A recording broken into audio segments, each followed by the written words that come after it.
El doctor Gregorio Badeni obtuvo en nuestra facultad los títulos de abogado y doctor en Derecho con recomendación al Premio Facultad. Es licenciado especializado en Ciencia Política de la Universidad Nacional de La Plata, docente universitario desde 1968. En 1989 fue designado por concurso profesor titular de Derecho Constitucional en esta facultad y en 2009 profesor emérito de la Universidad de Buenos Aires, cargo que desempeña en la actualidad. Es miembro titular y expresidente de la Academia Nacional de Ciencias Morales y Políticas y de la Academia Nacional de Derecho y Ciencias Sociales de Buenos Aires. También es miembro titular de la Academia Nacional de Periodismo. Es miembro correspondiente de la Real Academia de Ciencias Morales y Políticas de España, de la Academia Chilena de Ciencias Sociales, Políticas y Morales, de la Real Academia de Jurisprudencia y Legislación de Granada y de la Academia Peruana de Derecho. En 1978 fue designado entre los 10 jóvenes sobresalientes por la Cámara Junior de Buenos Aires. En 1993 obtuvo el premio anual de la Asociación de Escritores Católicos. En 2005 el diploma de honor de la Academia Argentina de Artes y Ciencias de la Comunicación. En 2006 obtuvo el premio Conex de Platino, declarado personalidad destacada de las ciencias jurídicas de la Ciudad de Buenos Aires por la legislatura de la Ciudad Autónoma de Buenos Aires, ley número 5523. En 2017, la Sociedad Interamericana de Prensa, SIP, le otorgó el premio Chapultepec. Autor de 18 libros y coautor de 29 libros, entre ellos el Tratado de Libertad de Prensa y las 3 ediciones en 3 tomos de su Tratado de Derecho Constitucional. Es autor de 651 ensayos publicados en diarios y revistas nacionales y extranjeras sobre temas de ciencia política, derecho constitucional, derecho administrativo y ciencia de la comunicación social. Es miembro del Tribunal Arbitral de la Comisión Técnica Mixta de Salto Grande, socio fundador del estudio jurídico Badeni, Cantilo, Laplacet y Carricar y titular del Servicio de Orientación Legal de la Asociación de Entidades Periodísticas Argentinas, ADEPA. Doctor. Gracias.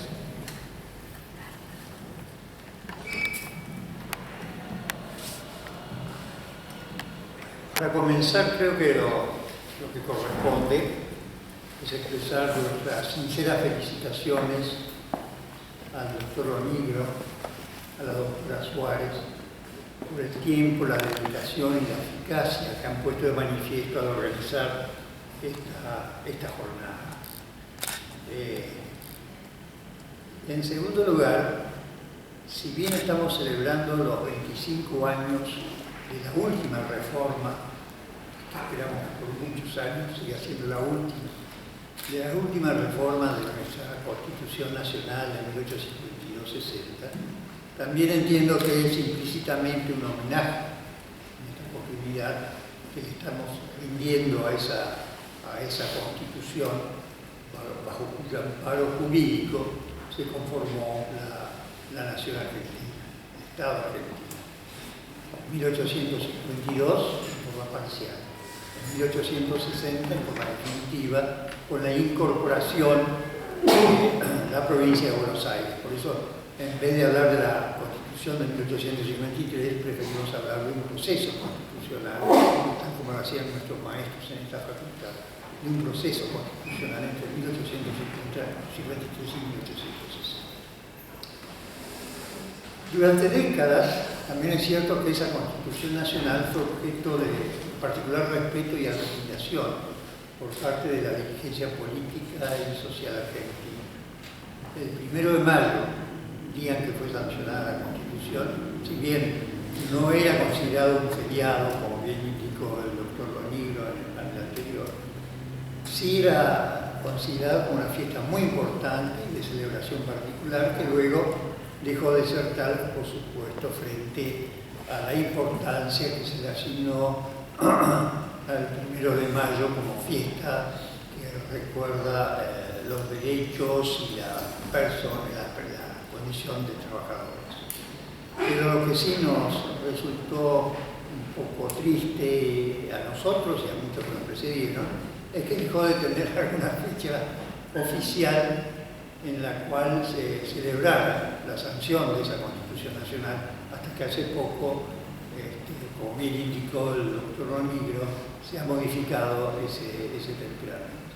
Pero realmente es una Constitución del siglo XIX, que de las que quedan del siglo XIX es la que mejor técnica, es la que mejor visión de futuro, es la que mejores condiciones jurídicas presenta en el marco del derecho constitucional y como modelo del movimiento, del secular movimiento constitucionalista.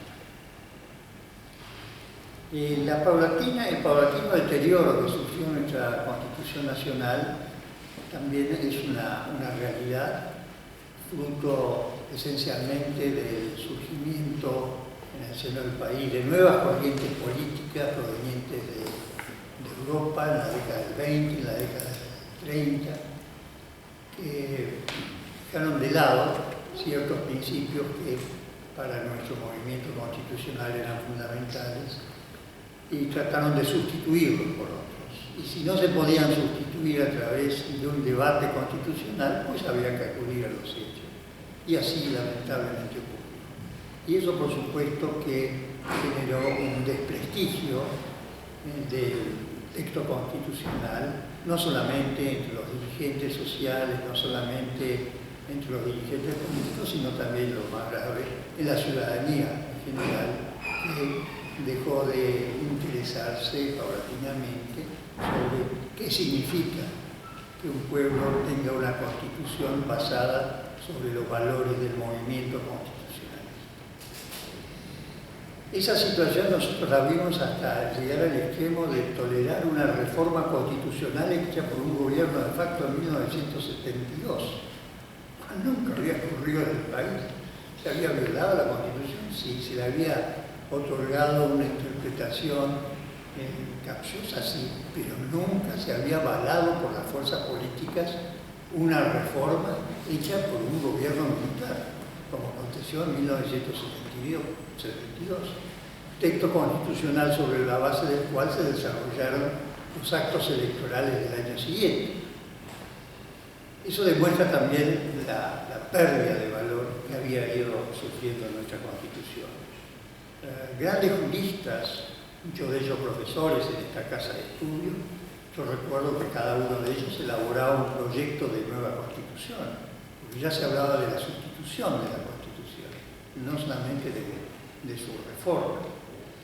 Por eso cuando en el año 1983 escuchábamos a un candidato a la presidencia de la República que planteaba como plan de su gobierno el estricto cumplimiento del preámbulo de la Constitución, realmente tuvimos una sorpresa más que agradable.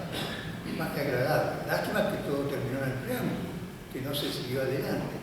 Lo cual en cierto modo era coherente porque todos sabemos que el doctor Alfonsín era un ferviente partidario de la reforma de la Constitución, tratando de incorporar en nuestro texto constitucional algunas instituciones propias del parlamentarismo europeo y también algunas notas que comenzaban a desarrollarse en lo que podríamos llamar la moda constitucional de los derechos de tercera generación y que si bien estaban insertos en el artículo 33 de la Constitución, se prefería que fueran explícitamente citados por ella. De todos modos, los intentos que pudo haber realizado el doctor Alfonsín para concretar una reforma de la Constitución sobre la base de las propuestas que habían sido elaboradas en el Consejo de la Consolidación para la Democracia, no tuvieron éxito ante la pérdida que tuvo su agrupación de fuerza política. No estaba en condiciones por sí solo de propiciar una reforma constitucional, ni tampoco lo señaló en forma explícita. En ningún momento lo señaló en forma explícita. Pero 10 años después,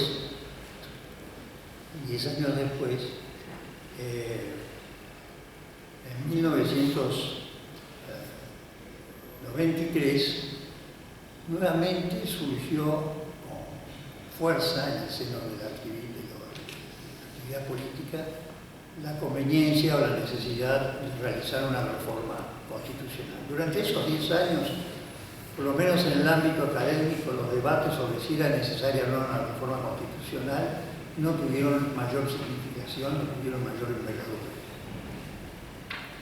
Pero a fines del año 1993 nos encontramos con un proyecto de ley que creo que fue presentado por el senador Lloma en la Cámara de Senadores, en donde básicamente lo que se buscaba era permitir la reelección presidencial y al mismo tiempo suprimir la exigencia de la Constitución sobre la pertenencia del presidente de la República al culto católico apostólico romano. Ese proyecto, si bien fue aprobado en la Cámara de Senadores, acá me pasa todo eso.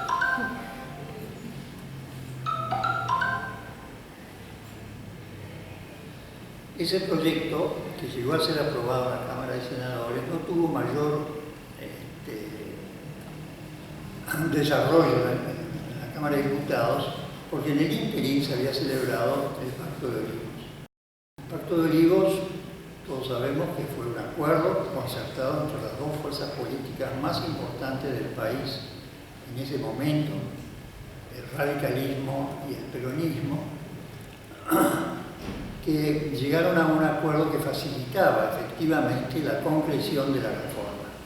Mientras que con el primer proyecto existía la duda sobre si se podía obtener o no la mayoría necesaria en la Cámara de Diputados, con el Pacto de Olivos ese inconveniente desaparecía completamente, porque si bien por un lado se aceptaban las exigencias propuestas, los requisitos propuestos en el proyecto de reforma que tenía el senador, que había presentado el senador Lloma, también se incorporaban una serie de conclusiones a las cuales había arribado el Consejo para la Consolidación de la Democracia, que no merecían reparos de parte del peronismo y que por el contrario muchos intelectuales pertenecientes a esa agrupación la aceptaban como algo conveniente, como algo necesario, particularmente la enunciación de los derechos y las garantías, de los llamados nuevos derechos y garantías, de no limitarse a una interpretación amplia del artículo 33, como acontece en los Estados Unidos de América, de donde tomamos esa cláusula. Y por otro lado, la inserción de ciertas instituciones que buscaban atenuar la fuerza del clásico presidencialismo argentino. De modo que al haber un consenso sobre ambos aspectos, la reforma constitucional era evidentemente un hecho que se iba a concretar de forma ineludible, pese a que no hubo un previo debate intenso, serio, en el ámbito académico y tampoco en la sociedad. La sociedad se enteró de ese acuerdo de un día para el otro, gestado por sus representantes, claro está, y no puso ningún reparo a que se llevara a cabo. Hubo voces de protesta, ¿cómo no? Hubo algunas voces de protesta y es justo reconocerlas ahora. Algunas fueron expuestas en la convención, como a través de Alberto Natal y algún otro convencional. Otras merecieron ciertas conductas poco conocidas, pero que hablan de la característica de hombres de bien de quienes la tuvieron. Por lo menos yo fui testigo de una de ellas, cuando Julio Linares Quintana se presentó jefe de una agrupación política para ofrecerle ser convencional, la Convención Nacional Constituyente, ocupando el segundo lugar de la lista de candidatos. La primera la ocupaba el jefe de esa agrupación política, que era Álvaro Sogaray. Jiménez Quintana en esa oportunidad lo escuchó, le agradeció el ofrecimiento y al mismo tiempo expresó su rechazo. Y el rechazo, por supuesto, por respeto a Sogaray, se basó en razones de índole personal.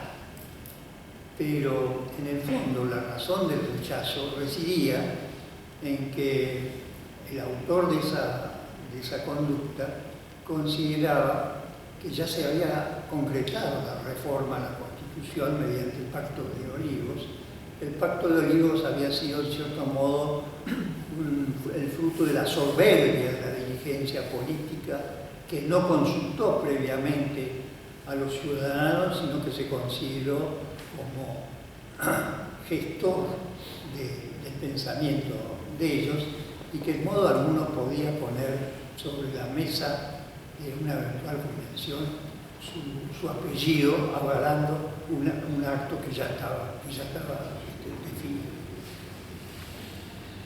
Eso también nos hace recordar un poco la actitud que tuvieron en 1972 algunos profesores de esta casa de estudios que se oponían a la reforma que había propiciado el gobierno militar sobre la base de un consejo que habían creado, formado por 10 distinguidos juristas, y frente a esa comisión, en forma totalmente particular, privada, se conformó en la Fundación Risuto una agrupación de 10 juristas en defensa de la Constitución, entre los cuales se hallaban, recuerdo porque asistí a sus reuniones, a sus disertaciones, Sebastián Soler, Segundo Linares Quintana, Héctor Negri, actual juez del Superior Tribunal de la provincia de Buenos Aires, y otros juristas muy distintos. Ahora bien, de todos modos, con la reforma propuesta en el año 1900, o aprobada en el año 1994, en donde es justo reconocer que se cumplieron fielmente todos los requisitos exigidos por el artículo 30 para dar validez a una reforma constitucional. Lo cierto es que hubo debates y hubo discusiones en el seno de la Convención y en algunos ámbitos académicos, pero fuera de ellos no. La ciudadanía permaneció, en cierto modo, completamente al margen de lo que se estaba definiendo en esa Convención. Finalmente se llegó a una solución que fue aprobar la reforma. El ambiente que existió en la Convención también es justo reconocerlo, fue un ambiente muy cordial, hubo debates, hubo discusiones, pero nunca pasaron a un plano mayor que se espera que pasen en un ámbito republicano. Y finalmente fue sancionada esa Constitución sin que supiéramos, y no lo sabemos hasta el día de hoy, si era necesaria y conveniente, tal como lo exige el texto. Como ustedes se darán cuenta, por lo que he dicho hasta ahora, sí, fui adversario de esa reforma constitucional. Y no me voy a detener en los puntos que se han tratado en el panel anterior, para no reiterar algunos argumentos. Fui adversario de la reforma en general, porque siempre consideré que para reformar una constitución es necesario previamente probar que es necesaria, que hay que probar que es un obstáculo para el progreso del país o para lograr algunos fines fundamentales. Y que la falta de inteligencia o de capacidad de la dirigencia política para interpretar las cláusulas constitucionales y llegar a ese objeto, en modo alguno puede justificar una reforma de la Constitución para poder hacer entender qué es la necesidad, qué es la conveniencia. Pero la reforma se llevó a cabo, las cláusulas de la reforma se cumplieron y creo que a partir de ese momento debió concluir todo debate, toda discusión, por lo menos en el ámbito político y en el ámbito social, sobre las bondades o defectos de la reforma de la Constitución de 1994. 1994 se integra a 1853-60. Es una sola y única constitución que ha tenido modificaciones, pero que sigue siendo la misma, y que merece todo nuestro respeto, y que merece toda nuestra consideración, y que merece todo rechazo a una eventual reforma de esa Constitución, hasta tanto no se pruebe que es necesario, que es conveniente, y hasta tanto no se pruebe que los ciudadanos no conocen la Constitución. Es decir, voy a esto. Lo que se exige es que la Constitución no sea un documento a cuyo conocimiento solamente pueden acceder ciertas mentes privilegiadas, sino que es un documento elemental al cual deben tener llegada todos los ciudadanos.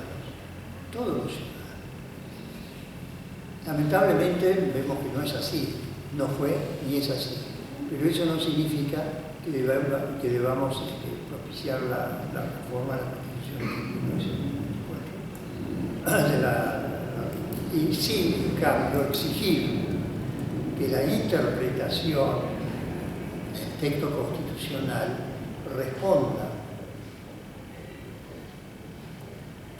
a los deseos, a las exigencias de los convencionales del 94 cuando introdujeron esas reformas, y que esas reformas no sean tergiversadas en algunas oportunidades, incluso por el Poder Judicial, tratando de darles subjetivamente una mayor eficiencia al texto constitucional, porque no está en los jueces darle mayor eficiencia al texto constitucional, sino en interpretarla en forma armónica, respetando la voluntad de los convencionales.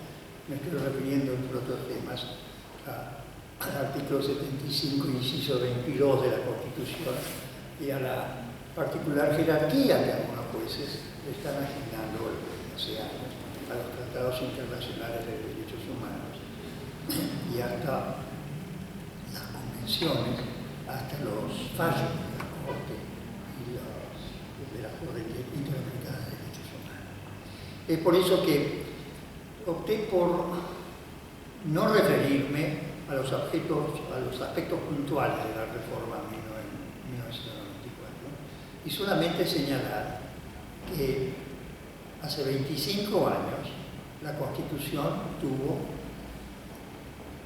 una modificación, la Constitución tuvo un brote adicional, si ustedes quieren, que debe ser respetado como tal. Hasta tanto no nos encontremos con esas exigencias de la Constitución Nacional, necesidad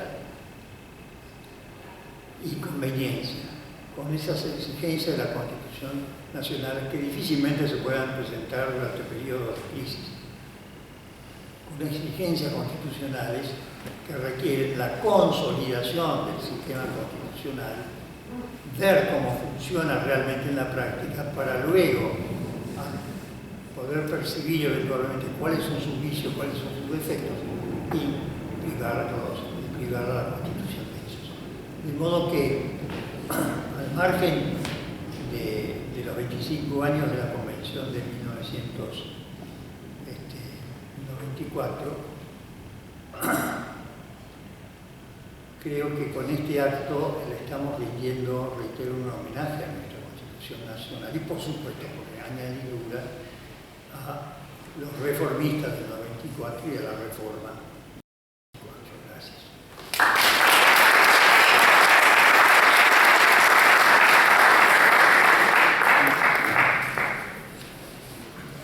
Muchísimas gracias, doctor Badeni. Ahora vamos a tener el placer de escuchar al doctor Alberto García Lema. El doctor Alberto García Lema es egresado de la Facultad de Derecho y Ciencias Sociales de la Universidad de Buenos Aires. Es profesor de Derecho Constitucional de dicha facultad de 1973 hasta el presente. Ha sido profesor del doctorado en Ciencias Políticas de la Universidad de El Salvador y en carreras de posgrado de la Universidad de Belgrano, 1980, 1986 a 1987.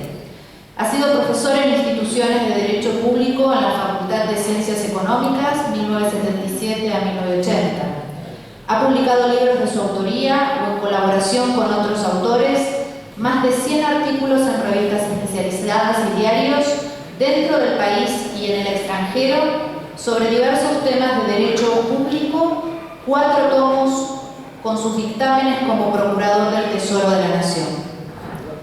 Entre las principales funciones públicas desempeñadas ha sido secretario letrado de la Procuración General de la Nación, 1974-1976, asesor de la Comisión de Asuntos Constitucionales de la Honorable Cámara de Diputados de la Nación, 1984-1987, subsecretario de Asuntos Legislativos de la Provincia de Buenos Aires, 1987 a 1989, asesor de gabinete del Ministerio del Interior y de la Secretaría General de la Presidencia de la Nación, 1989-1991. Procurador del Tesoro de la Nación con funciones de asesor jurídico del Poder Ejecutivo Nacional, 1991-1995.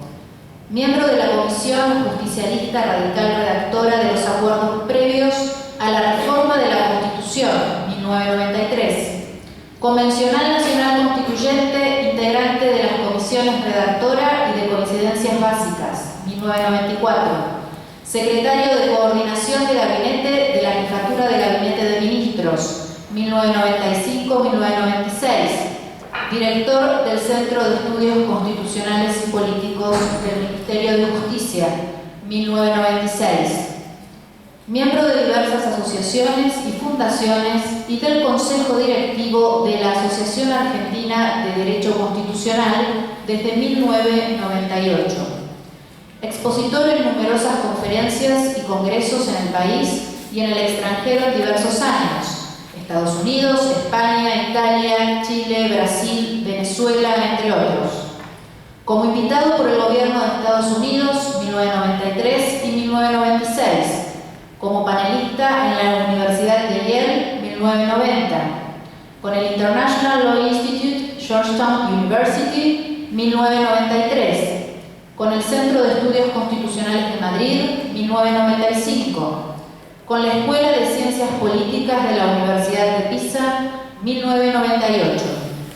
Ha ejercido activamente la abogacía por cuenta propia desde 1968 en adelante, como actividad principal o complementaria de sus otras funciones públicas, excepto encargos que implicaban incompatibilidades, orientándose principalmente al asesoramiento en general de diversos tipos de empresas en temas negociales o en materias de derecho público.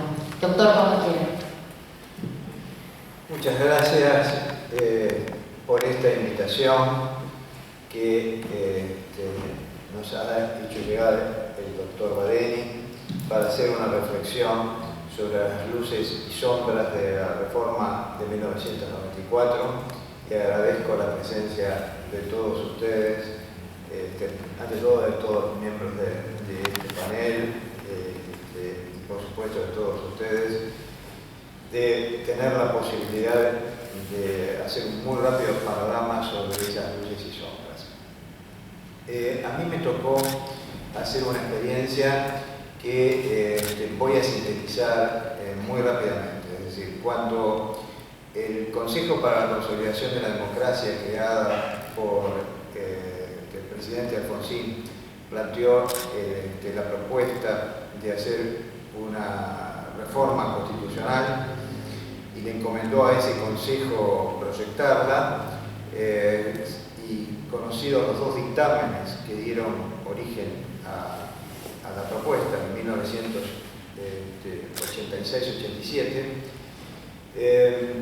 el justicialismo, que estaba en un proceso de renovación en ese momento, le tocó pronunciarse sobre el tema y comenzamos a realizar un conjunto de seminarios, actos, encuentros, etcétera, para ir formando posición.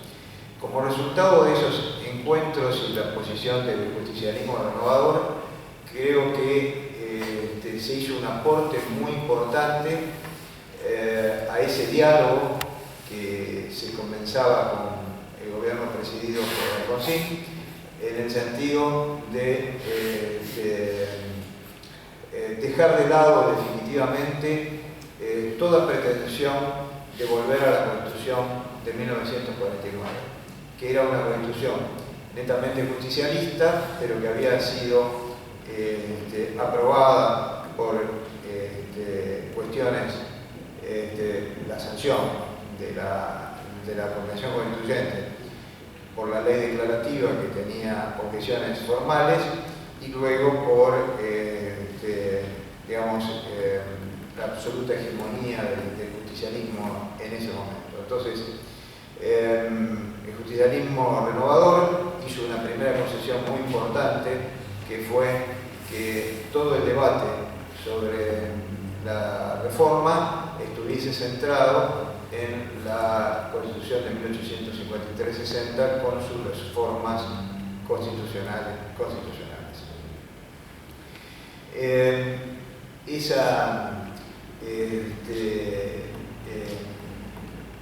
Esos encuentros culminaron en el año 1988 con la concreción de una agenda de temas muy amplia y con un comunicado suscrito por el presidente, un comunicado de prensa suscrito por el presidente Alfonsín, por el gobernador de Buenos Aires entonces, Antonio Cafiero, que de alguna manera delinearon los principales temas de lo que iba a ser la futura reforma. En paralelo a esto, se hicieron en el ámbito del Ministerio del Interior reuniones tendientes a gestar acuerdos de naturaleza federal para obtener el apoyo de las provincias a esta iniciativa y que luego ambos antecedentes quedaron suspendidos por una gran crisis económica que padeció el país a partir de la hiperinflación que se abatió en la última etapa del gobierno de Alfonsín y luego una segunda hiperinflación que sucedió al cabo del primer año y medio de funciones del presidente Menem, que colocó al país en una situación sumamente grave. Quiere decir que recién existió un poco de tranquilidad para continuar esa doble línea de trabajos hacia el año 92, con una excepción importante, que en el año 1990 se firmó un acuerdo de reafirmación federal suscrito por el entonces presidente Menem con todos los acuerdos, con todos los gobernadores de provincia, de todos los partidos, incluyendo el entonces intendente de la ciudad de Buenos Aires. Ese acuerdo le dio muchos contenidos federales al proceso de reforma del 94 y modificó de una manera sustancial la propuesta originaria del Consejo para la Consolidación de la Democracia, porque mantuvo el Senado con una jerarquía equivalente a la Cámara de Diputados, es decir, se mantuvo el sistema clásico, cuando la propuesta era generar un proceso con una Cámara principal, que era la Cámara de Diputados, donde pasaban el grueso de los proyectos de leyes, y una Cámara secundaria, que era el Senado, solamente para atender a cuestiones relativas a la provincia. Es decir, se consiguió salvar la estructura clásica de nuestra Constitución en 1853-60. Esto señalado, debemos decir de que permanentemente en este proceso había un enemigo externo al proceso político, que era las sucesivas asonadas militares que sucedieron cuando se hizo, por ejemplo, el comunicado de prensa entre Alfonsín y Cafiero. Ese mismo día estaba sucediendo uno de los procesos del grupo llamado Carapistada, de modo tal que estaban los tanques caminando por un lado, nosotros estábamos en la Casa Rosada dando a conocer al pueblo esa base de la reforma constitucional, Y esto ha sido un punto muy importante para señalar por qué, en definitiva, de las principales ideas fuerzas que inspiraron la reforma, por lo menos dos de ellas recibieron directa inspiración de ese proceso que se vivía en ese momento, que era la consolidación y perfeccionamiento del sistema democrático, y por otro lado un mayor reconocimiento de los derechos y garantías, sea como se hizo en definitiva por la incorporación de un nuevo capítulo a la primera parte de la Constitución, como por otorgarle rango constitucional a un número de tratados de derechos humanos. Fuera de esto, se intentó también, como parte de este proceso de consolidación y perfeccionamiento del sistema democrático, tratar de obtener un nuevo equilibrio entre los tres órganos clásicos del poder, es decir, tender a una atenuación o flexibilización del presidencialismo.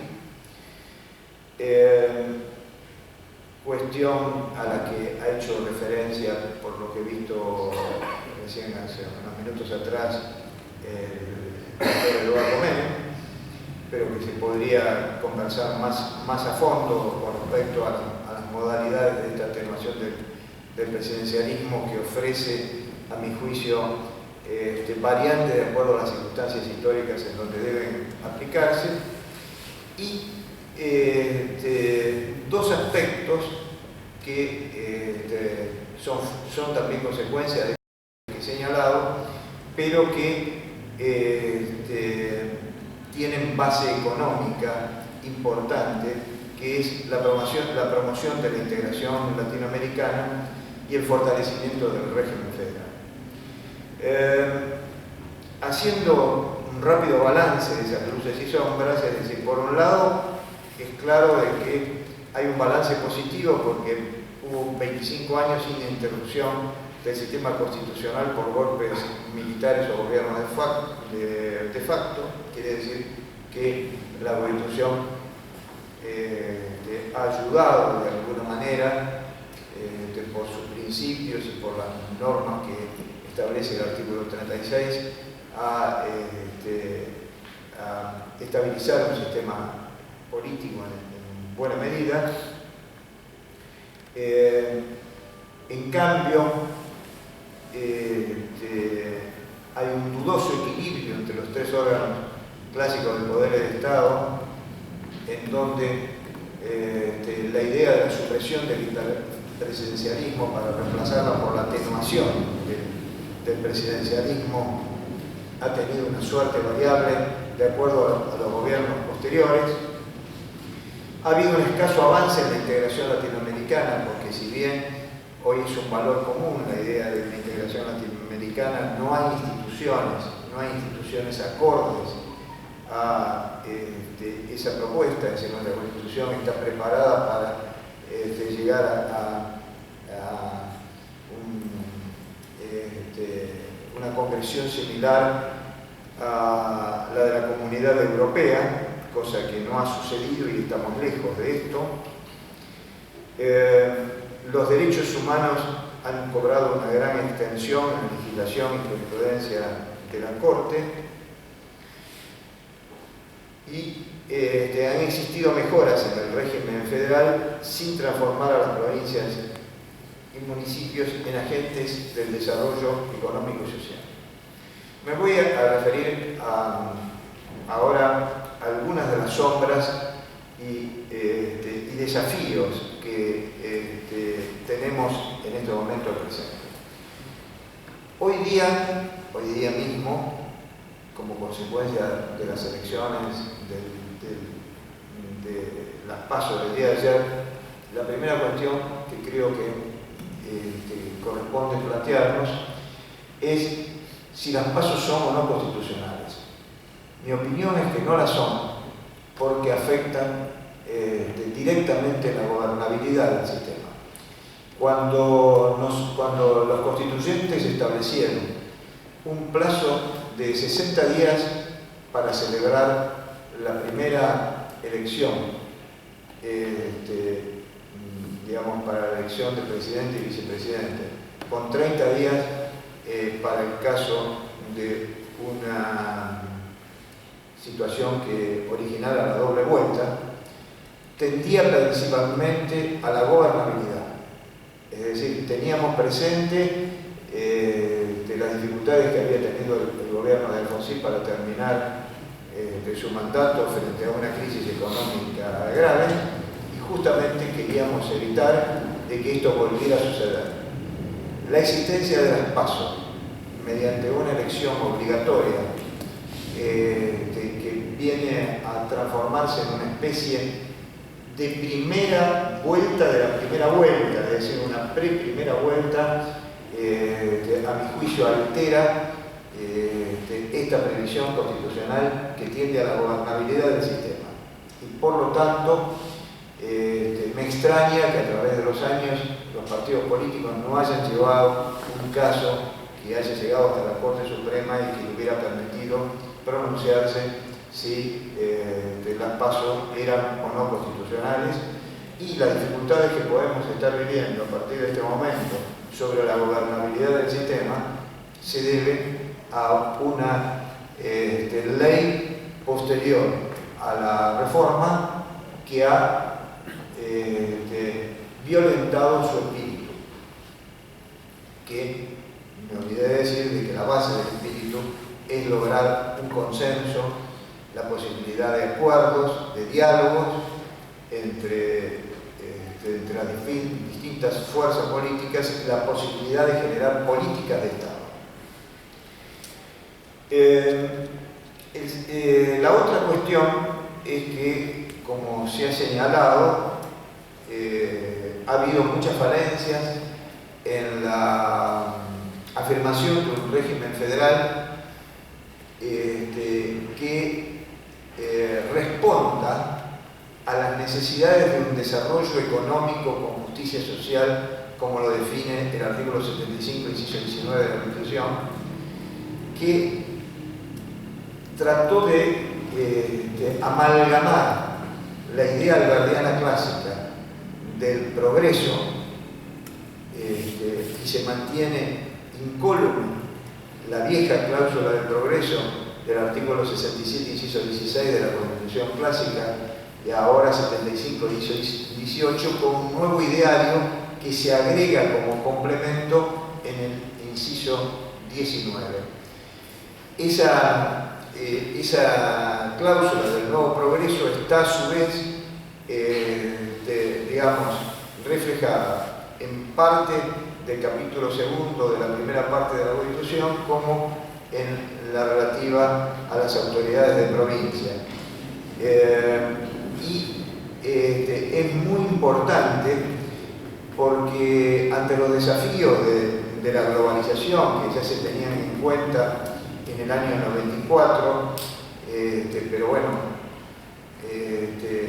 con algo que recién empezaba a percibirse en toda su dimensión, pero que ahora, 25 años después, vemos las enormes consecuencias de esto por la incorporación de Asia a los mercados internacionales, con toda la masa de población y las posibilidades económicas y las dificultades que todo esto entraña, de alguna manera obligan a repensar las virtualidades que tiene la Constitución de 1994 para generar nuevas políticas de Estado basadas en consensos y acuerdos que atiendan al enfrentamiento de esas nuevas circunstancias emergentes de la globalización, fundamentalmente las cuestiones que atañen a el desarrollo industrial del país, de aquellas cuestiones que atañen al trabajo,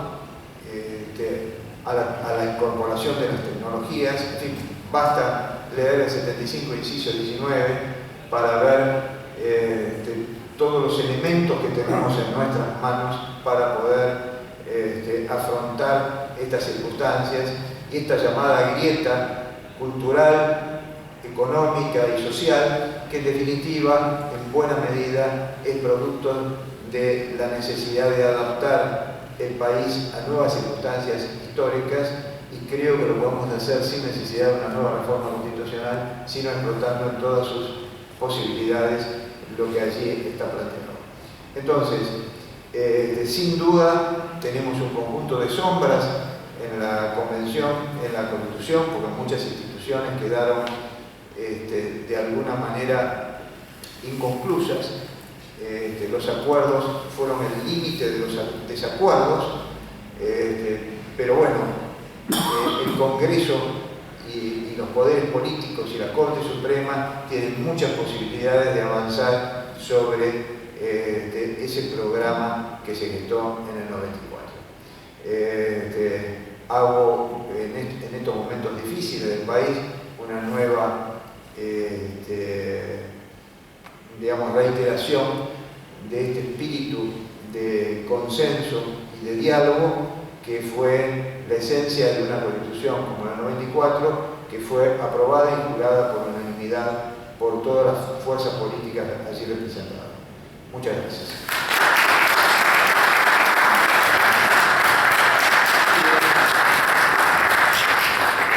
Bueno, muchísimas gracias, doctor García Lema. Ahora es el turno del doctor Pablo Tonelli. El doctor Pablo Tonelli es abogado de la Universidad Nacional de La Plata, profesor adjunto interino de la Cátedra de Derecho Constitucional de la Facultad de Ciencias Jurídicas y Sociales de la Universidad Nacional de La Plata, previo concurso de antecedentes de oposición. Profesor titular del claustro docente de la Escuela del Cuerpo de Abogados del Estado de la Procuración del Tesoro de la Nación. Miembro de la Asociación Argentina de Derecho Constitucional desde 1980 a la fecha. Asesor de la presidencia del Honorable Senado de la Provincia de Buenos Aires en el periodo 1983 a 1987. Asesor de gabinete del Secretario de Justicia de la Nación 1986 a 1989.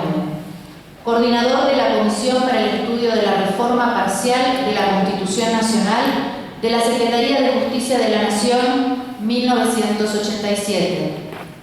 Representante del Gobierno argentino ante la Comisión Interamericana de Derechos Humanos en los 74º y 75º periodos de sesiones celebrados en Washington, D.C., Estados Unidos, en 1988 y en 1989.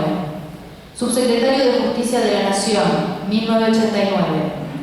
Ministro Secretario General de la Gobernación de Corrientes, Intervención Federal, 1993.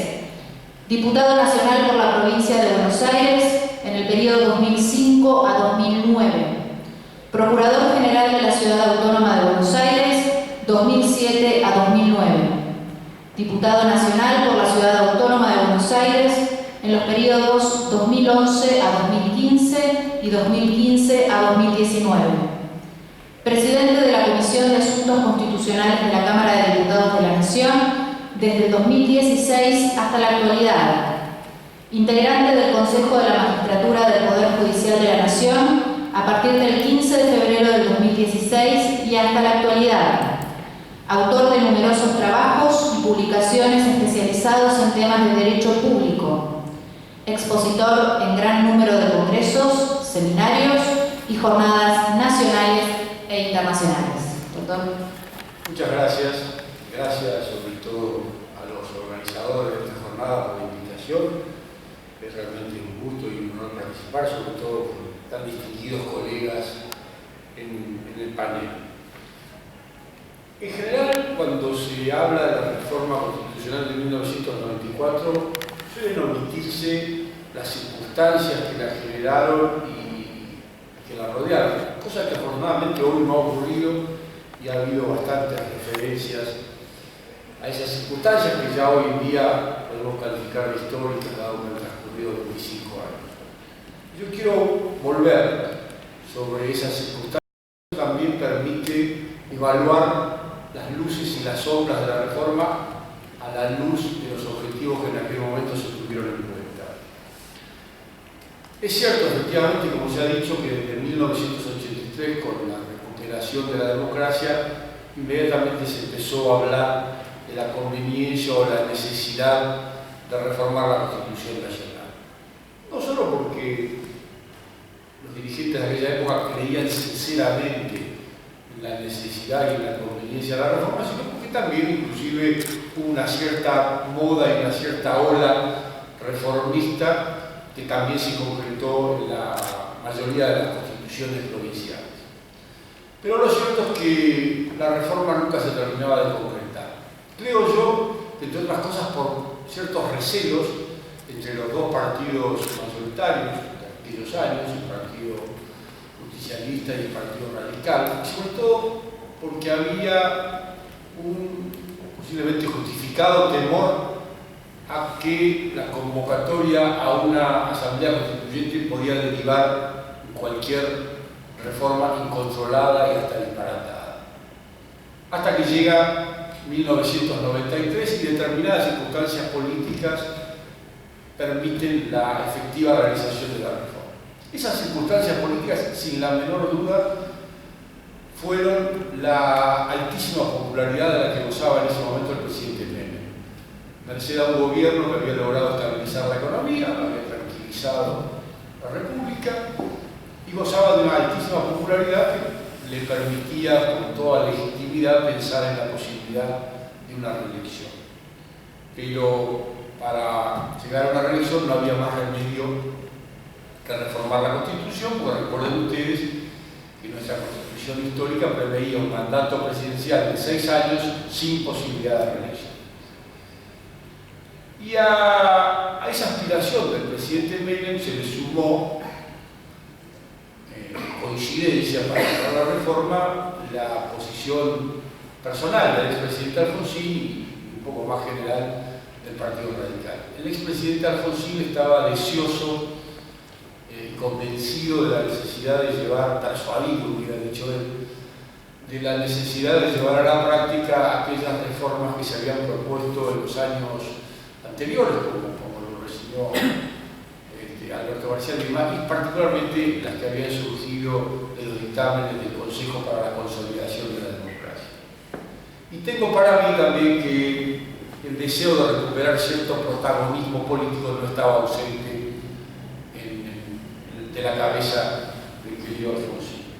Lo cierto es que entonces esta confluencia de dos aspiraciones legítimas y razonables y el hecho de que por aquellos años dos partidos políticos de alguna manera monopolizaran o hegemonizaran la representación política permitió avanzar con la reforma constitucional.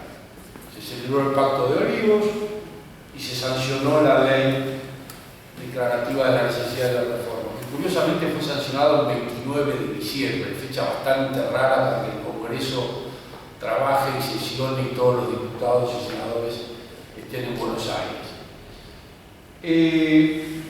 Esa ley tuvo algunas características particulares. En primer lugar, el antecedente, ese llamado Pacto de Olivos, que dio origen a la ley y en el cual se establecieron los lineamientos básicos de la reforma. Pero la característica más particular que tuvo esa ley fue el núcleo de coincidencias básicas que la integraba, que era el contenido de la reforma. En algunos casos con indicación de temas, pero en otros casos con la redacción concreta que debían tener las nuevas cláusulas constitucionales. Y con la particularidad de que la Convención Constituyente podía o aprobar ese núcleo de coincidencias básicas o desecharlo, pero no modificarlo o darle una redacción distinta a los temas que habían sido objeto de la declaración de la necesidad de la reforma. Con esta explicación de estas circunstancias o antecedentes podemos entonces precisar cuáles fueron los objetivos perseguidos por esas dos fuerzas políticas o por esos dos líderes políticos que acordaron la reforma constitucional de 1924. En el caso del expresidente Menem no cabe la menor duda que su objetivo era lograr la reelección, es decir, que la reforma constitucional le permitiera aspirar a la reelección. En el caso del expresidente Alfonsín o del radicalismo, había una suma de aspiraciones. Una era la atenuación del presidencialismo, a la cual ya se ha hecho referencia aquí, que pasaba básicamente por dos innovaciones. que eran la jefatura del gabinete y el Consejo de la Magistratura. Otra era la modificación del Senado para que apareciera el tercer senador, y además los senadores fueran elegidos por elección directa. Y por último, la elección directa del intendente de la Ciudad de Buenos Aires, que para el radicalismo era una vieja aspiración. Después había, por supuesto, otros objetivos que yo calificaría de secundarios, al menos en la cabeza de quienes impulsaron la reforma constitucional, que fueron estos dos líderes partidarios. Entre ellos estaba la regulación de los decretos de necesidad de urgencia, la agilización del trámite parlamentario, el control de la administración pública, la regulación de los derechos políticos y de los partidos políticos, o su constitucionalización, para decirlo en términos más precisos, la autonomía municipal, el establecimiento de instituciones de democracia semidirecta, las garantías y el reconocimiento de los derechos de los pueblos originarios, la defensa de la competencia, la preservación del medio ambiente, etc. Bueno, con estas motivaciones y con estos objetivos políticos se realizó efectivamente la reforma constitucional en 1994 en la Convención de Santa Fe. Allí estuvieron dos de nuestros panelistas, el doctor Rosati y el doctor García Lima, y efectivamente la Convención aprobó el núcleo de coincidencias básicas tal como lo había previsto el Congreso al sancionar la necesidad de la reforma. Hubo también algunas reformas adicionales no previstas en la ley declarativa que debieran haber sido declaradas nulas de acuerdo con la ley declarativa de la reforma, que así lo preveía y que ponía que cualquier reforma que se hiciera al margen del núcleo de coincidencias básicas o respecto de los temas adoptados por el Congreso sería nula. Sin embargo, algunas se escapó. Por ejemplo, la limitación para los jueces para continuar ejerciendo su cargo después de los 75 años, a la que también se hizo referencia en el panel anterior. A la hora entonces de establecer o de dar una opinión respecto de las luces y las sombras de la reforma constitucional, yo diría que esa reforma, en lo que le interesaba particularmente al justicialismo y al presidente Menem, fue todo un acierto. La reforma de lo vinculado al mandato y a la elección del presidente fue, sin la menor duda, acertada. Se redujo el mandato a 4 años, 6 efectivamente era mucho, todos lo consideraban así. Se permitía la posibilidad de una reelección. Se eliminó la cláusula que a esa altura de los tiempos podía considerarse discriminatoria, que exigía que el presidente profesara la religión católica, apostólica y romana. Se estableció la elección directa del presidente. Afortunadamente, en la Argentina nunca había ocurrido esto que sí ha ocurrido en Estados Unidos, que tiene el mismo exacto sistema de elección indirecta que nosotros tuvimos hasta 1994, es que un candidato obtenga más votos y el otro resulte electo presidente. En Estados Unidos estas cosas el sistema las absorbe y las permite. En la Argentina creo que hubiera sido verdaderamente dramático que algún día nos ocurriera algo así. De modo que está muy bien lo de la elección directa. Lo que no sé si está muy bien es el peculiar balotaje que previó la reforma constitucional, que a diferencia de los balotajes clásicos que rigen en todo el mundo y que exige que el ganador obtenga el 50% más uno de los votos para evitar una segunda vuelta, en el caso nuestro eso se logra con el 45% de los votos, o con más del 40% ya hay una diferencia de 10 puntos respecto del segundo. Esto a mí no me termina de convencer de todo, pero en todo lo demás digamos que la reforma de lo vinculado a la elección del presidente estuvo muy bien. Otro acierto, sin la menor duda, fue la simplificación del trámite legislativo. Con la Constitución Constitución histórica las leyes podían requerir 5 sesiones o 5 tratamientos, 3 en la Cámara de Origen y 2 en la Cámara Revisora. La reforma, como ustedes seguramente sabrán, redujo ese trámite y lo simplificó, y hoy en día no puede haber más de 3 tratamientos, 2 en la Cámara de Origen y 1 en la Cámara Revisora. La extensión del periodo ordinario de sesiones, en la menor duda, es sumamente acertada. Comenzaban las sesiones el 1 de mayo y terminaban el 30 de septiembre. Hoy en día comienzan el 1 de marzo y terminan el 30 de noviembre. La autonomía de la Ciudad de Buenos Aires y la elección directa del presidente, sin duda, también fueron acertadas y correctas, sin perjuicio de que lo relativo a la autonomía de la Ciudad de Buenos Aires a lo mejor hubiera sido conveniente precisar un poco más los alcances de esa autonomía, de modo que se evitaran algunas discusiones que todavía al día de hoy subsisten, como por ejemplo si la Ciudad Autónoma de Buenos Aires puede o no acceder a la jurisdicción originaria de la Corte Suprema. El tercer senador por provincia y la elección directa del senador y la reducción del mandato de los 6 años también me parece un acierto.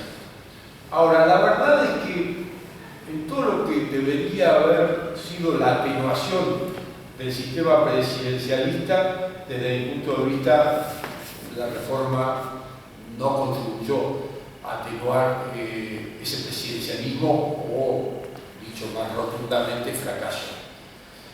El jefe de gabinete, la verdad, que no sirvió para nada. En la práctica es un ministro más. Creo yo que hay 2 razones que contribuyen a que eso sea así. En primer lugar, que el mecanismo que la Constitución previó para ejercer el voto de censura del jefe de gabinete es sumamente complicado y sumamente exigente. De acuerdo con la Constitución, primero hay que interpelarlo al jefe de gabinete y después las 2 cámaras por separado deben resolver la censura con una mayoría agravada de votos, que es la mayoría absoluta sobre el total de sus miembros. Demasiado complicado, demasiado exigente. En general, en los sistemas parlamentarios, el voto de censura respecto del gabinete se puede decidir con muchos menos requisitos o mucha menos exigencia. En Francia, por ejemplo, basta que lo apoye el 10% de la Asamblea y que a la hora de votar la censura la apruebe la mayoría de los presentes. Pero en segundo lugar, creo que la razón última por la cual este mecanismo no podría funcionar en Argentina es porque nuestro presidencialismo es tan fuerte que un voto de censura respecto del jefe de gabinete en la práctica sería una crisis política de muy difícil resolución, porque sin la menor duda afectaría al presidente. Contrariamente a lo que los constituyentes quisieron o pretendieron, me parece que en la práctica, dada la relación estrecha entre el presidente y el jefe de gabinete, que es el presidente el que lo designa, una censura al jefe de gabinete podría generar una crisis política difícil de resolver. En vez de resolver la crisis política que lleva a la censura, generaría una crisis política más grande. Lo de los decretos de necesidad y urgencia tampoco ha sido un acierto. En primer lugar, la cláusula constitucional es un poco curiosa, porque empieza por prohibir de manera absoluta, terminante, que el presidente ejerza atribuciones legislativas y a continuación, sin embargo, las habilita también en situaciones excepcionales y de emergencia. Y por supuesto, como se dijo en el panel anterior, la ley reglamentaria terminó de arruinar, digamos, esta previsión constitucional, porque la ley 26.122 es excesivamente permisiva para el ejercicio por parte del presidente de esta facultad legislativa. De modo que en la práctica, desde que comenzó sobre todo a regir la comisión, a existir la comisión bicameral, que fue por allá por 2006, tengo para mí que los presidentes han ejercido esa comisión legislativa más allá de lo que la Constitución no les permite y mucho más allá de lo prudente. El Consejo de la Magistratura también es una institución que a mí personalmente no me gusta. Y es curioso, porque después de pasarme años explicando al Consejo de la Magistratura, terminé integrándolo, lo cual es una especie de castigo de la vida. El problema fundamental del Consejo de la Magistratura, además que no tiene nada que ver con nuestras instituciones, con nuestras tradiciones, que es algo importado de sistemas muy distintos, tiene varios. Uno de los problemas es que buena parte de quienes lo integramos no nos podemos dedicar de manera completa a la tarea de ser consejero de la magistratura, porque tenemos otra, que es el caso de los legisladores, que seguimos siendo legisladores, tenemos nuestras responsabilidades en el Congreso y tenemos también que ocuparnos del Consejo. Es lo mismo que pasa con los jueces, que no están obligados a pedir licencia y pueden seguir siendo jueces. Pero me parece que el problema mayor del Consejo de la Magistratura está en lo referido a la administración del Poder Judicial. Es muy difícil administrar el Poder Judicial por un órgano colegiado, numeroso y cuyos integrantes ni siquiera tienen dedicación plena o permanente a la función. En ese sentido, me parece mucho más razonable, mucho más funcional el Consejo de la Magistratura, como lo tiene la provincia de Buenos Aires, que tiene competencia solo para seleccionar los candidatos a jueces y para promover y realizar el enjuiciamiento o el control, el ejercicio del poder disciplinario, pero no administra. A que no me parece un acierto del constituyente de haberle dado al Consejo de la Magistratura la administración del Poder Judicial, se le sumó con el transcurso del tiempo una agravante, que es cuando la ley se modificó y el presidente de la Corte dejó de integrar el Consejo de la Magistratura. Entonces la Corte estableció su propia administración para sí misma y todos los órganos que de ella dependen, y el Consejo de la Magistratura tiene su propia administración para el resto del Poder Judicial, con lo cual hoy hay dos administraciones. Y además, como consecuencia de diversas decisiones legislativas, la Corte Suprema tiene superávit, y casi podríamos decir que es rica, y el Consejo de la Magistratura es pobre. Pero bueno, no es el tema de hoy. En definitiva,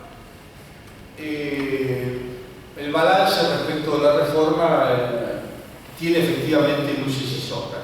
Entonces hay una larga serie de disposiciones, sobre todo cuando se hace referencia a los nuevos derechos, etcétera, que desde mi punto de vista yo los calificaría con un valor neutro, porque si bien está bien que la Constitución consague el amparo, el habeas corpus, o el cuidado del medio ambiente, la verdad es que son derechos. Nadie nunca en la Argentina tuvo ningún problema con el amparo o con el habeas corpus por el hecho de que no estuvieran previstos de manera expresa en la Constitución Nacional. En ese sentido, nuestra tradición es muy buena en defensa de los derechos esenciales. De modo que más allá de que no está mal que esté en la Constitución, todo eso tampoco era estrictamente indispensable o estrictamente necesario. Sí, debo decir, para terminar con lo del Consejo de la Magistratura, que en lo que sí ha habido un avance, me parece, y una mejora, es en lo que es el ejercicio del poder disciplinario respecto de los jueces. En ese sentido, la actuación del Consejo, a través de su Comisión de Disciplina y Acusación, y la del Jurado de Enjuiciamiento, que es un órgano distinto y separado del Consejo de la Magistratura, es bastante satisfactoria.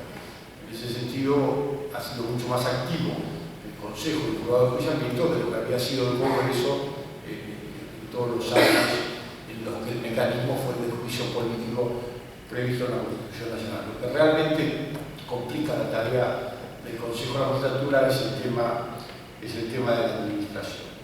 Y después hay muchas cláusulas de la Constitución que no se han podido concretar en la práctica y que va a ser muy difícil. La más emblemática posiblemente sea la referida a la coparticipación federal. La Constitución requiere para esa ley de coparticipación federal no solo una mayoría agravada, distinta de la mayoría que hace falta para todas las leyes, sino que además sea aprobada por cada una de las provincias. Esto en la práctica es absolutamente imposible. Esto inclusive viene a cuento Se quejaba con razón en el anterior panel el ex senador Menem de que hace 10 años que no tenemos defensor del pueblo, lo cual es cierto, y es un déficit. Estuvo bien que la Constitución creara el defensor del pueblo, pero lo que no estuvo bien es que la Constitución previera para designar al defensor del pueblo un mecanismo más exigente que para designar a los jueces de la Corte. Los jueces de la Corte se pueden designar con el acuerdo de los 2/3 de los miembros del Senado. Sin embargo, designar al defensor del pueblo requiere no solo los 2/3 de los miembros del Senado, sino también los 2/3 de los miembros de la Cámara de Diputados. Me parece un contrasentido que sea más difícil, más exigente designar al defensor del pueblo que designar a los jueces de la Corte. Sobre todo si tenemos en cuenta la trascendencia de la tarea que unos y otros cumplen. En definitiva, para terminar, efectivamente la reforma constitucional de 1994 tiene luces y sombras. Afortunadamente, debo decir, para concluir mi exposición con una mirada positiva, y a pesar de que en su momento yo no estuve de acuerdo con la reforma, no fui partidario de la reforma, pero afortunadamente debo decir que las sombras, a las que hice referencia, por lo menos a las principales, me parece que no logran desmerecer los méritos de los aciertos que tuvo la reforma constitucional, y en definitiva el balance termina siendo positivo y satisfactorio.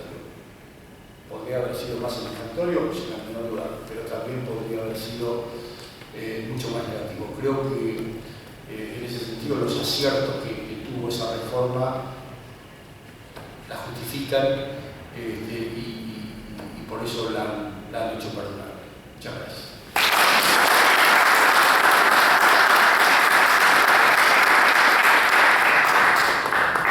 Muchísimas gracias, doctor Tonelli.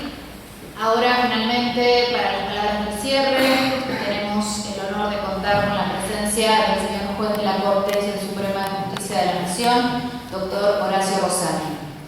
El doctor Rosati es doctor en Ciencias Jurídicas y Sociales y máster en Evaluación de Impacto y Gestión Ambiental.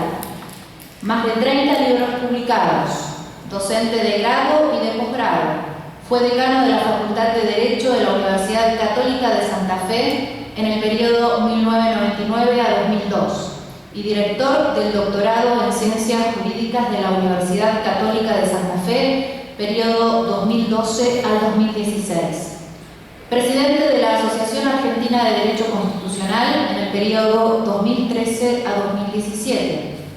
Miembro de la Academia Nacional de Ciencias Morales y Políticas. En lo que respecta a la función pública, solo vamos a indicar los cargos más relevantes. El doctor ha sido convencional constituyente por Santa Fe en la reforma de la Constitución Nacional 1994. Intendente municipal de la ciudad de Santa Fe, periodo 1995 a 1999. Procurador General del Tesoro de la Nación, años 2003 a 2004.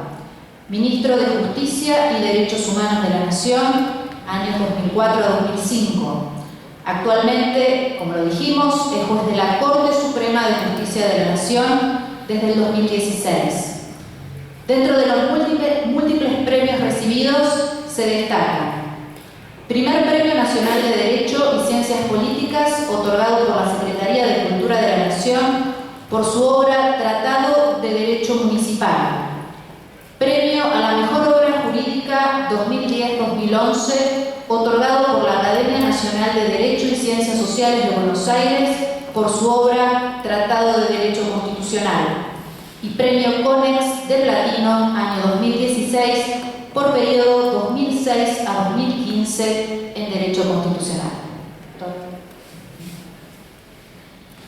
En primer lugar, agradezco profundamente la invitación de la cátedra titularizada por el profesor titular emérito doctor Gregorio Badeni, por los doctores Félix Nigro, la doctora Suárez. Muchas gracias por esta invitación. Para mí es un privilegio poder referirme a los 25 años de la reforma en un auditorio tan calificado y con colegas de están calificados.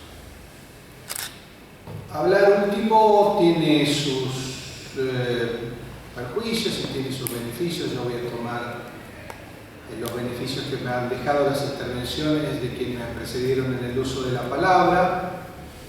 El doctor Badeni ha hecho una referencia histórica muy concreta desde los albores mismos de la constitucionalidad argentina, de 1852 en adelante, hasta desembocar en la reforma del 94. Alberto García Lema ha hablado desde adentro, como él estuvo en la cocina de la génesis del Pacto de Olivos, del consenso y después de la concreción de la reforma, y el doctor Tonelli nos ha ilustrado respecto de los temas, los principales temas que fueron abordados en la convención en el 94.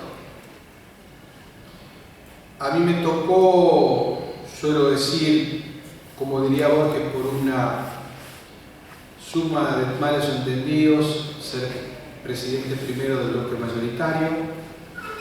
Era muy joven, de modo que aprendí mucho más de lo que pude exponer. Y a 25 años de aquel acontecimiento, sí es cierto que algunos aspectos que me conmovieron en ese momento me siguen conmoviendo. Sobre la mayoría de las reformas ya tenía una opinión formada en esos 25 años atrás y las he sostenido en términos generales, aunque en algún punto tal vez hoy pienso algo diferente del momento mismo de sancionarse la reforma. Quisiera poner énfasis en 3 o 4 aspectos que han sido analizados o tocados en las intervenciones anteriores. Lo primero es el tema del acuerdo previo. Efectivamente, a diferencia de otras reformas constitucionales, en la Argentina esta reforma vino precedida por una ley que tenía un desarrollo en cuanto al contenido de la futura reforma y una forma de votar algunos de los tópicos de esa reforma que era muy peculiar. Y que, no vamos a engañarnos, esta forma de votar encadenada a los temas del llamado núcleo de coincidencias básicas expresaba, ¿por qué no decirlo?, una especie de recíproco recelo entre los partidos políticos mayoritarios que habían generado ese acuerdo. Más allá de que efectivamente algunos de los tópicos estaban fuertemente vinculados, en algunos de los aspectos también podría decirse que esto debía ser analizado así, en función de que si hubiera sido, si se lo analizara separadamente a cada uno de los temas, si, como en ese momento se decía un tanto despectivamente, si se desatara el paquete de temas componentes del núcleo de coincidencias básicas, podría tal vez desarmarse tal vez ese consenso que había generado este núcleo temático, y entonces la convención podía zozobrar o naufragar. Yo defiendo los acuerdos previos, muchísimo. Los acuerdos políticos previos. Los acuerdos políticos previos a una reforma. Por supuesto, los acuerdos políticos previos a una reforma que sean producto del mayor consenso posible, con el mayor conocimiento posible por parte de la población. Y si es posible, también refrendados previamente por alguna consulta popular. No es bueno que los temas susceptibles de una reforma constitucional, a mi juicio, queden reservados a la discrecionalidad de un conjunto de asamblearios que van a sesionar 2 meses o 3 meses y cuya procedencia conoceremos tal vez en sus figuras más rutinantes, pero no en el resto. Salvo los instantes originales, augurales de los procesos constitucionales, salvo cuando se sanciona la primera reforma, la primera constitución de un país, es decir, cuando estamos frente a los padres fundadores, que están con menos limitaciones para ejercer el poder constituyente, después cuando se reforma una constitución, los convencionales no pueden creerse padres fundadores o refundadores o reformuladores. Mientras más límites se les ponga a su albedrío, límites que tienen que venir precedidos por acuerdos conocidos por el pueblo, y si es posible también votados por el pueblo, aunque el pueblo al elegir los convencionales también está diciendo quiero este tipo de reforma y no esta otra. Mientras este proceso previo tenga un desarrollo mayor, para mí tanto mejor va a ser la legitimidad de lo aprobado y por qué no pensar también la durabilidad de lo votado. Por eso yo, con los años, he valorado este acuerdo previo como no lo valoraba en ese momento. Porque en 1994 se decía, esta reforma solamente se plantea para habilitar la posibilidad de la reelección del presidente de entonces. Y ese era un objetivo fuerte, no digo que no, pero a mí me parecía en ese momento, y creo que el tiempo ha dado la razón en esto, que este iba a ser un tema, el de la reelección del presidente, que se iba a votar con el tiempo, después de que fuera reelecto o no reelecto el presidente, y después de que ese presidente tal vez quisiera ser reelecto y la propia Constitución se lo prohibiera, me parece que este tema iba a quedar bastante en el olvido, incluso hoy ser reivindicado, porque como bien se ha dicho acá, la reelección era por un periodo que se había acortado de 6 años a 4, para permitir que la extensión de 6 años no fuera, como en algunos casos había ocurrido en Argentina, casi eterna, y esto generara algún atajo que impidiera la renovación institucional conforme lo marcaba la Constitución. Y me parece que hoy de lo que se habla no es de la reelección de un presidente. Hoy de lo que se habla cuando se habla de la Constitución, se habla de los derechos, se habla de las instituciones, se habla sobre si se fortaleció o no se fortaleció el federalismo, sobre si se atenuó o no se atenuó el presidencialismo, sobre si funcionó o no funcionó el Consejo de la Magistratura, sobre si la forma de designación de los jueces, sobre etcétera, etcétera, etcétera. No hablamos de 4 años y una posible reelección de un presidente.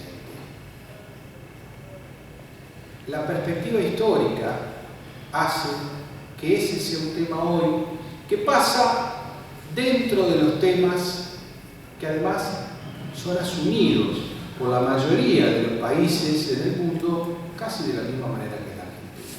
Tal vez hoy podría debatirse otras cosas respecto de la reelección, pero no tal como fue votada en 1994. En definitiva, sobre este tema, reivindico el acuerdo previo. Creo que todos los procesos de reforma constitucional en las provincias argentinas y en una eventual reforma nacional deberían siempre venir precedidos por acuerdos explicitados, escritos, debatidos y, si es posible, refrendados previamente por alguna mayoría popular, tanto mejor. Menos margen de acción a los convencionales y más margen de acción al pueblo es algo que yo celebro. Y no la situación contraria, que en algunos casos llevó hasta pensar que una vez reunida una convención constituyente podía declararse soberana. Tamaño poder a un grupo de personas reunidas en la asamblea es contrario a un sistema republicano y a un sistema democrático. En momentos en que se habla de grieta, desde hace muchos años hablamos de grieta, ¿cómo no reivindicar 1994 como un punto histórico? Porque enfrentamientos había antes de 1994, divisiones había antes de 1994, grieta, para decirlo en términos actuales, había antes de 1994 y lo hubo después. Sin embargo, ese fue un momento, yo diría, increíble de la historia política argentina. y generó una reforma que, más allá de estar de acuerdo o desacuerdo con sus contenidos, y todo muy razonable que se esté de acuerdo o se esté en desacuerdo, generó la reforma constitucional más democrática en cuanto a la participación de todos los sectores políticos y tal vez más profunda en su contenido por el abanico de cuestiones que abarcó, y más legítima, porque como bien se dijo acá, fue jurada después por todos los partidos políticos. De modo que yo defiendo hoy, mucho más que 25 años atrás, el tema de los acuerdos previos, de los acuerdos políticos previos.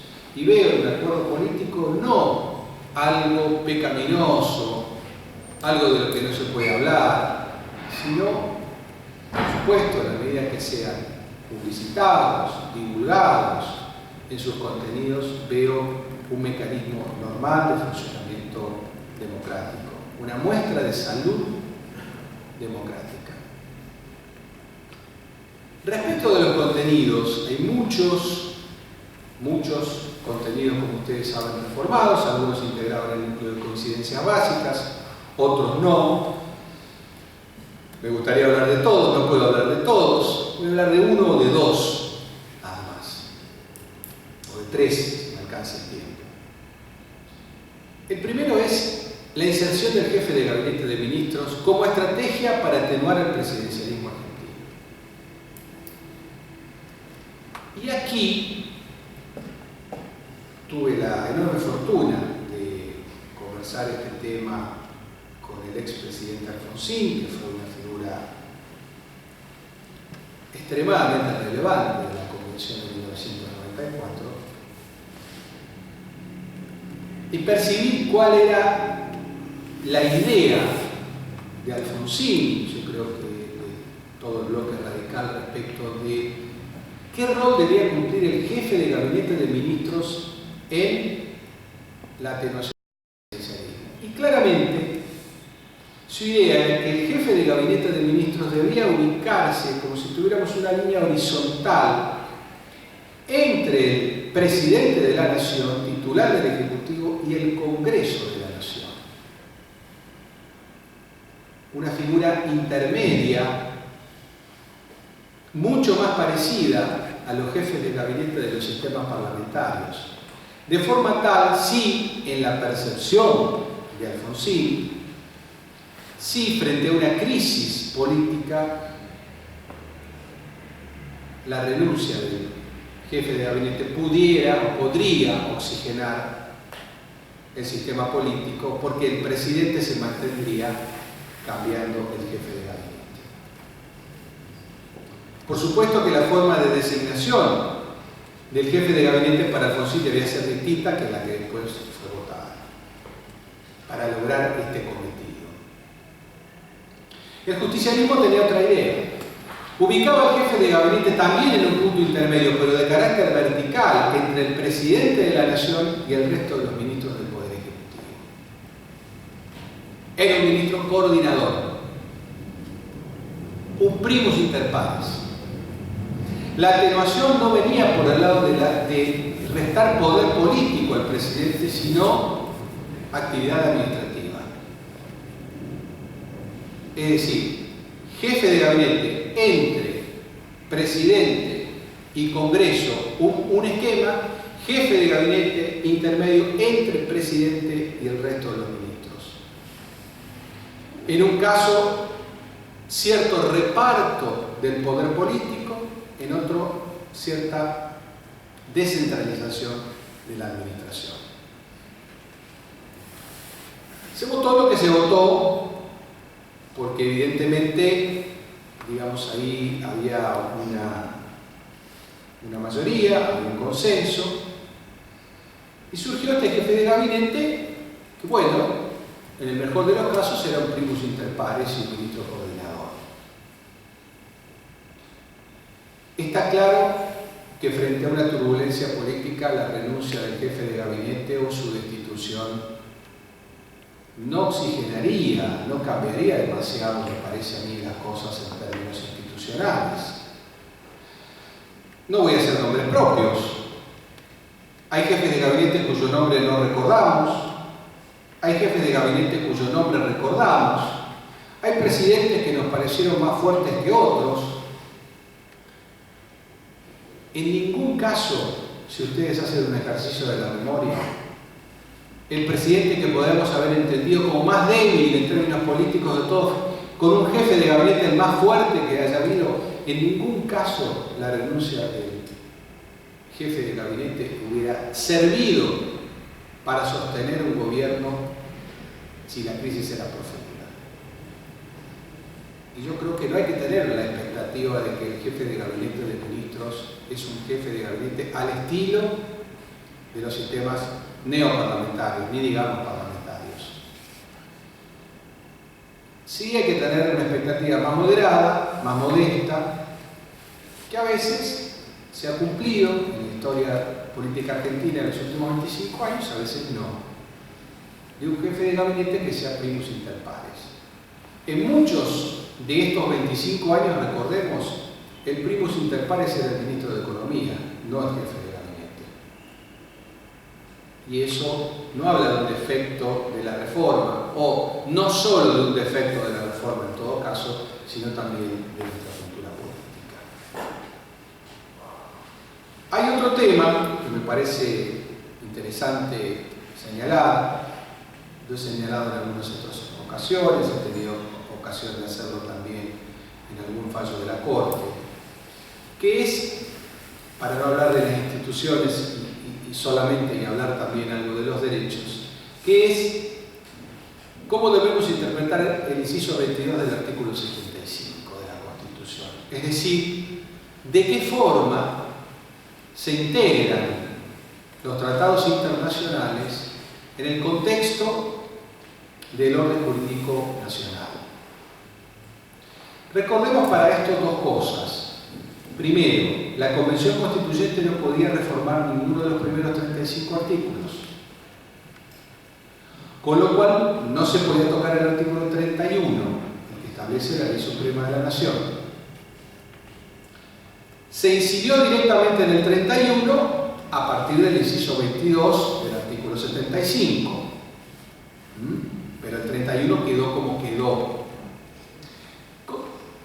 ¿Qué dice el 31? Lo sabemos, la Constitución, las leyes del Congreso, los tratados celebrados por potencias extranjeras conforman la Ley Suprema de la Nación, sin establecer una jerarquía entre las leyes y los tratados. Gran debate que había hasta 1994. Había quienes consideraban que las leyes prevalecían sobre los tratados, porque un tratado para incorporarse al orden jurídico argentino debía ser aprobado por ley, o sea, un tratado era menos que una ley. Había quienes consideraban lo contrario, que el tratado debía prevalecer sobre las leyes porque era la expresión soberana de por lo menos dos países, en tanto una ley es la expresión soberana de un país, y había quienes decían, ley y tratado tienen la misma jerarquía, ¿no? Bueno, el inciso 22, con la redacción que tiene, tal vez con Alberto estuvimos en la comisión de redacción, tal vez la redacción del inciso 22 no es la mejor. El inciso 22 viene a clarificar algo y dice: todos los tratados internacionales, todos tienen jerarquía superior a las leyes. Ahí ya nos está diciendo algo, todos. Ahora, hay tratados que refieren a derechos humanos y tratados que no refieren a derechos humanos. Los que refieren a derechos humanos prevalecen sobre aquellos que no refieren a derechos humanos si hay conflicto entre ellos. Puede haber un tratado que no refiere a derechos humanos que confronte con un tratado sobre derechos humanos. Sí, directamente puede haber una confrontación. Un tratado de paz y comercio, de límites. Puede tener una cláusula ambiental que pueda confrontar contra un derecho de ese tipo ambiental, y entonces ahí vamos a tener una posibilidad de conflicto. Pero además, los tratados sobre derechos humanos que prevalecen sobre los tratados que no refieren a derechos humanos pueden tener jerarquía constitucional o pueden no tener jerarquía constitucional. Los que tienen jerarquía constitucional prevalecen sobre los que no tienen, todos estos sobre los tratados que no refieren a derechos humanos y todos estos sobre las leyes del Congreso de la Nación. Como si esto fuera poco, ustedes saben que los tratados sobre derechos humanos que tienen jerarquía constitucional la pueden tener, porque el inciso 22 dice estos o los que vengan después, por el mecanismo que el inciso 22 también plantea. Si hubiéramos podido escribir de nuevo el 31 sobre la base del 75, inciso 22, lo hubiéramos escrito más o menos así. Esta Constitución, los tratados sobre derechos humanos con jerarquía constitucional, coma, los tratados sobre derechos humanos sin jerarquía constitucional, coma, los tratados que no refieren a derechos humanos y las leyes del Congreso de la Nación, coma, en ese orden, conforman la Ley Suprema de la Nación. Hay que hacer toda esta martingala porque no se podía tocar el artículo 31. Entonces, nunca se pensó que los tratados internacionales prevalecieran sobre la Constitución. Con más razón aún, cuanto que el inciso 22, recordemos, remite a que los derechos que están en los tratados se entienden como complementarios del resto de los derechos que están en la Constitución y que además no se deroga ninguna de las cláusulas de la primera parte de la Constitución, es decir, son complementarios. No se pensaba en la Convención Constituyente de 1994 que una interpretación de una corte internacional referida a un caso de otro país que no fuera Argentina podía prevalecer sobre el texto concreto de la Constitución Nacional. Nadie lo pensó a eso. Pero además nadie lo pensó, y ahí sí hay que ir a la historia, porque en 1994 no teníamos los fallos paradigmáticos que vienen desde el 2001, por ejemplo, de la Corte Interamericana sobre Derechos Humanos. Estos problemas que nosotros nos hacemos hoy interpretativos no estaban en ese momento. Y consecuentemente no hubo un devaneo en torno a esto. La idea, y si nosotros nos remontamos a 1994, la concreción del inciso 22 fue una apertura extraordinaria del orden jurídico argentino, del orden jurídico internacional en materia de derechos humanos. Pero de ninguna manera esto significaba que, como después se dijo incluso en la jurisprudencia de la Corte, que el derecho interno era un mero hecho frente al orden jurídico internacional y que en materia de derechos humanos las normas constitucionales argentinas quedaban diluidas para pasar a formar parte del derecho internacional de los derechos humanos. Esto nunca estuvo, me parece a mí, en la mente de ningún constituyente. Por eso la Corte, en el caso Fontevecchia, ha venido a establecer, por lo menos en la actual composición de la Corte, un freno a esta inserción exagerada, me parece, de la jurisprudencia internacional sobre la Constitución argentina. En el convencimiento de que así como la Corte Interamericana de Derechos Humanos es el órgano, el último órgano, el órgano que interpreta la Convención Americana sobre Derechos Humanos, el Pacto de San José de Costa Rica, también la Corte Suprema de Justicia de la Nación es el último órgano que interpreta la Constitución Nacional. Y atención, que cuando uno dice que los tratados internacionales no derogan ninguna de las cláusulas de la primera parte de la Constitución, dentro de la primera parte de la Constitución está el artículo 27, sobre el que hay que remarcar permanentemente, que habla de los principios del derecho público argentino, que los tratados internacionales no deben agraviar, no deben contradecir los principios del derecho público argentino. Entonces, me parece que es importante tener presente esto, porque en 1994 este debate no existía. y porque en realidad el consenso era que se había ido demasiado lejos, tal vez, en abrir tanto el orden jurídico argentino al orden jurídico internacional.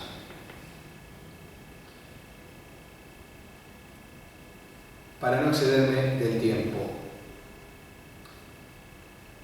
una reflexión respecto de contenidos e instituciones. Montesquieu pensaba que era muy difícil lograr un cambio profundo en un mismo momento para generar un cambio cultural al mismo tiempo en todas las personas. Que el verdadero cambio, así como cuando uno dice quiero cambiar en algo en el ámbito personal, el verdadero cambio es el que surge desde adentro hacia afuera. Lograr un cambio de cultura política es que todos aquí estemos de acuerdo en el mismo momento a lograr un cambio de dentro hacia afuera. Montesquieu pensaba que esto era muy difícil, con lo cual había que lograr que desde afuera hacia adentro se evitaran determinadas conductas humanas. Las instituciones no son sino esto, son artefactos que lo que están planteando es limitaciones a cierta potencialidad, digamos, invasiva de los seres humanos hacia los derechos de los otros. Las instituciones regulan, las instituciones controlan, las instituciones gestionan, las instituciones sancionan. Cuando uno dice Consejo de la Magistratura, reelección, está hablando de instituciones. Pero a veces las instituciones o ciertas cláusulas sobre las instituciones pueden tener una aplicación inmediata. Cuando uno dice el presidente y el vice van a durar 4 años en vez de 6, bueno, se aplica inmediatamente. En otros casos, las instituciones, para que se apliquen, tienen que venir acompañados por un elemento que es más espiritual, que es el elemento cultural, la cultura política. La institución, sin la cultura política que la acompañe, que la vivifique, que la permita ejercitar, termina siendo una cáscara vacía. Yo recuerdo siempre la expresión de Sáenz Peña cuando se sanciona la ley que lleva su nombre de voto obligatorio. Él dijo, tenemos el instrumento, tenemos la institución, tenemos el sufragio, tenemos que crear el sufragante. Y muchas veces tenemos la institución. Lo que hay que hacer es generar la costumbre que acompañe, vivifique, verbalice esa institución. Nosotros incorporamos, por ejemplo, la consulta popular. ¿Se aplicó alguna vez en estos 25 años la consulta popular? Nunca. No hubo ningún tema que ameritara llamar a consulta popular en Argentina en estos 25 años.